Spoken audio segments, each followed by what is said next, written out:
La Côte d'Ivoire a enregistré des pertes sur le budget 2017 autour de 400 milliards de francs CFA en raison de la baisse du cours du cacao, de la baisse du cours du pétrole et des dépenses liées au mouvement militaire, a révélé le Premier ministre Amadou Gon Coulibaly. Le cours du cacao a chuté à près de 40% depuis plusieurs mois, constituant une perte pour la Côte d'Ivoire, premier producteur mondial du cacao. Des mouvements des mutins ayant paralysé le pays ont poussé les autorités à verser le solde qu'ils réclamaient, dont le reliquat de 2 millions de francs CFA sera versé fin juin, a annoncé le Premier ministre, assurant que les fonds sont déjà disponibles sur un compte. Les autorités ivoiriennes ont cependant, dans le cadre de la mobilisation des ressources extérieures, lancé un eurobond qui a permis de mobiliser en dollars et en euros, soit environ 1140 milliards de francs CFA.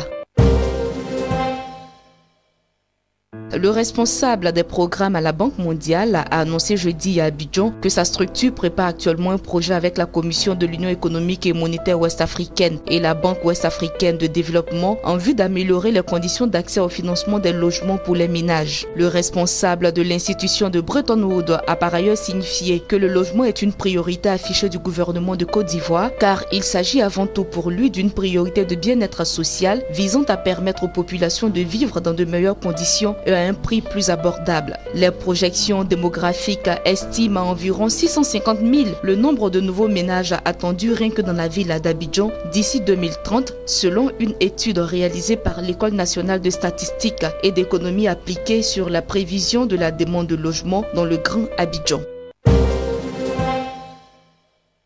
Le ministère de l'intégration africaine et des Ivoiriens de l'extérieur, en synergie avec l'Organisation internationale pour les migrations, a initié avec un financement de l'Allemagne un projet de campagne d'information dénommé « Réduire la migration irrégulière par la sensibilisation en Côte d'Ivoire ». L'objectif de ce projet est de sensibiliser les candidats potentiels à la migration irrégulière aux dangers encourus, tout en les informant sur les alternatives possibles qui pourront s'offrir à eux. Les activités de sensibilisation devraient viser à engager les divers leaders communautaires et religieux, les prestataires de services sociaux, la société civile, les associations de femmes et les médias, aux fins de réduire la pression migratoire à la racine en dissuadant les migrants potentiels aux risques liés au mouvement irrégulier. Cette campagne de sensibilisation devrait concerner les villes d'Abidjan, Bouaké, Daloa et Korogo. Le ministre de l'intégration africaine et des Ivoiriens de l'extérieur, Ali Coulibaly, a indiqué que sur un financement de l'Allemagne, l'Organisation internationale pour les migrations va apporter un soutien de plus de 300 millions de francs CFA.